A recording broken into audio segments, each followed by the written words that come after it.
Hello, I'm Jay Buckley, owner of Motor King Garage and an ASC certified master technician. I have 35 years experience in the industry, and I'm here to share some regulatory information and maintenance tips for diesel particulate filters.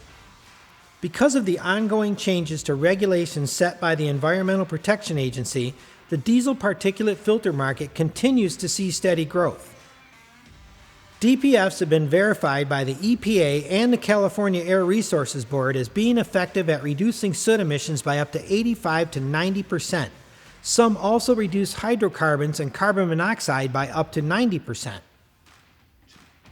Regular maintenance is critical to help avoid issues with fuel economy, vehicle performance, and unexpected downtime.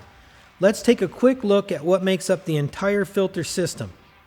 This is a cutaway of a diesel after-treatment system. There are typically 4 clamps and 4 gaskets that help hold together the actual filter, which is housed between an end cap and the oxidation catalyst. Today's diesel particulate filters need to be changed every 100 to 200,000 miles depending on the type of vehicle and the driving conditions. OE recommendations should always be followed. Regular cleaning leads to longer filter life and improved fuel economy. It can also help your customers avoid downtime.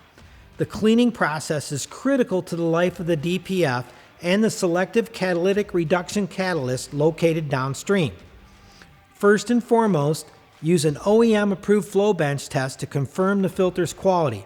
Make sure you thoroughly inspect the filter and take note of any defects or signs of damage that exist, such as black streaks of soot on the inlet channel or checkerboard patterns, raised substrates, or star-shaped dots on the outlet.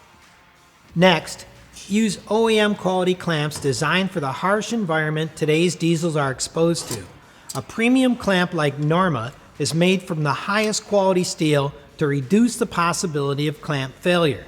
Most clamps are made for one-time use, so don't risk engine performance or vehicle downtime and replace them at every cleaning interval. The DPF system can generate very high temperatures during regeneration and cause some poor quality aftermarket clamps to fail. Finally, be careful not to over-tighten the clamps, as that can lead to thread stripping and compromise performance. Now that the after-treatment system has been properly cleaned and put back together, your customer is ready to get back on the road. For more installation tips and product information, visit NORMA Group online at www.normaamericasds.com.